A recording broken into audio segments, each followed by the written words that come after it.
بسم اللہ الرحمن الرحیم۔ ارشادات نبوی صلی اللہ علیہ وآلہ وسلم۔ تم اپنے مال کے ذریعے لوگوں کو خوش نہیں کر سکتے، لہذا خندۂ پیشانی اور حسن خلق کے ذریعے سے انہیں خوش رکھا کرو۔ قسم ہے اس ذات کی جس کے قبضے میں میری جان ہے کہ بندہ اللہ تعالیٰ کو پکارتا ہے تو اللہ تعالیٰ اس پر ناراض ہونے کی وجہ سے منہ موڑ لیتا ہے۔ وہ پھر پکارتا ہے، اللہ پھر منہ موڑ لیتا ہے۔ وہ پھر پکارتا ہے تو اللہ تعالیٰ اپنے فرشتوں سے کہتا ہے کہ میرے بندے نے میرے سوا کسی اور کو پکارنے سے انکار کر دیا ہے، لہٰذا میں نے اس کی دعا منظور کر لی۔ اپنی کمائی پاک رکھا کرو، تمہاری دعا قبول ہوگی۔ بہتر ہے وہ شخص جو دیر میں خفا ہو اور جلد راضی ہو جائے، اور بدتر وہ شخص ہے جو جلد غصے میں آ جائے اور دیر سے راضی ہو۔ مجھے غریبوں میں تلاش کرو، کیونکہ غریبوں کے ذریعے سے ہی تمہیں مدد اور روزی ملتی ہے۔ دو بھیڑیے جو ریوڑ میں چھوڑ دیے جائیں اس قدر فساد برپا نہیں کرتے جس قدر انسان کی دولت اور مرتبے کی حرص اس کی دنیا میں فساد ڈالتی ہے۔ جہاں شبے کی گنجائش ہو وہاں قبل اس کے کہ کوئی منہ کھولے خود اپنی بریت کا اظہار کر دینا چاہیے۔ جو شخص اپنے ظالم کو بد دعا دیتا ہے وہ اپنا بدلہ لے لیتا ہے۔ جس نے جنگل میں سکونت اختیار کی وہ علم و عقل سے خالی رہا، جو شکار کے پیچھے لگا رہا وہ غافل ہوا، جو امراء کے دروازے پر آیا وہ فتنے میں پڑا۔ جس قدر کے ان کے نزدیک ہوا اتنا ہی خدا سے دور ہوا۔ انسان خدا کا اور خدا اس کا راز ہے۔ سچی اور میٹھی بات بھی ایک صدقہ ہے۔ جو قاضی بنایا گیا اس کی حالت یوں ہوئی کہ جیسے بغیر چھری کے ذبح کیا گیا۔ دنیا بیماریوں کی جگہ ہے اور لوگ اس میں بیماروں کی طرح ہیں۔ جب تو کسی عالم کو دیکھے کہ وہ اپنے دینی امور میں آسانیاں پیدا کرنے میں مشغول ہے تو جان لے کہ اس سے کچھ بھی نہیں ہو سکے گا۔ جب اللہ تعالیٰ کسی بندے سے بھلائی کرنا چاہتا ہے تو اس کو اپنے نفس کے عیوب دکھا دیتا ہے۔ تم میں سے کوئی شخص بھی صرف اپنے عمل سے نجات نہیں پائے گا۔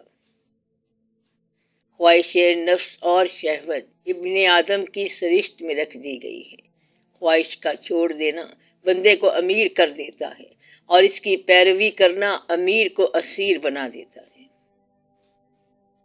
اگر تم اللہ کو پہچان لیتے جیسا کہ اس کے پہچاننے کا حق ہے تو سمندروں پر پاؤں پاؤں چلتے اور تمہاری دعا سے پہاڑ اپنی جگہ سے ہل جاتے۔ فعل بد سے پیشمانی توبہ ہے۔ ایک ساتھ کی محبت کا حق ہمیشہ دوست کے حق میں دعائے خیر کرنا ہے، اور برا ہے وہ دوست کہ تجھے اس کے ساتھ مدارات سے زندگی بسر کرنا پڑے۔ شیطان اکیلے آدمی کے ساتھ ہوتا ہے اور دو سے وہ دور ہو جاتا ہے۔ حکمت مومن کی کھوئی ہوئی چیز ہے، جہاں پائے وہ اس کا سب سے زیادہ مستحق ہے۔ نیک لوگوں کی صحبت نیکی کرنے سے بہتر اور برے لوگوں کی صحبت بدی کرنے سے بدتر ہے۔ جھوٹ بھی دراصل منافقت ہی کا حصہ ہے۔ شرافت نفس بھی ایک نعمت ہے۔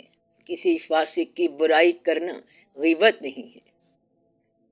جس نے کسی کے عیب کو دیکھا اور اس کی پردہ پوشی کی اس نے گویا ایک درگور انسان کو زندہ کر دیا۔ اچھا شخص وہ ہے جس کی عمر دراز اور عمل نیک ہوں، اور بدترین وہ ہے جس کی عمر دراز اور عمل خراب ہوں۔ 5 چیزوں پر یہ 5 سزائیں ملتی ہیں۔ جو قوم عہد شکنی کرتی ہے اللہ تعالیٰ اس پر اس کے دشمن مسلط کر دیتا ہے۔ جو قوم احکام الہی کے خلاف فیصلہ کرتی ہے اللہ تعالیٰ ان کو تنگ دست کر دیتا ہے۔ جس قوم میں بدکاری عام ہو جاتی ہے اس میں طاعون پھیل جاتی ہے۔ جو قوم ناپ تول میں کمی کرتی ہے وہاں زرعی پیداوار میں برکت نہیں رہتی اور قحط سالی پھیل جاتی ہے۔ جو قوم زکوٰۃ نہیں دیتی اللہ تعالیٰ ان پر رحمت کی بارش نازل نہیں کرتا۔ دعا عبادت کا مغز ہے۔ جو شخص نرمی کی صفت سے محروم کر دیا گیا وہ سارے خیر سے محروم کیا گیا۔ آدمی اس شخص کے ساتھ ہے جس سے وہ محبت کرتا ہے۔ مومن کی فراست سے بچو کیونکہ وہ اللہ کے نور سے دیکھتا ہے۔ اللہ تعالیٰ جمیل ہے اور جمال کو پسند فرماتا ہے۔ صبر وہ ہے جو مصیبت کی پہلی ٹھوکر لگنے پر کیا جاتا ہے۔ جو اپنے دوست کو کسی گناہ کا طعنہ دے وہ اس گناہ کا مرتکب ہونے سے پہلے نہیں مرے گا۔ ایمان کے بعد بڑی نعمت نیک عورت ہے۔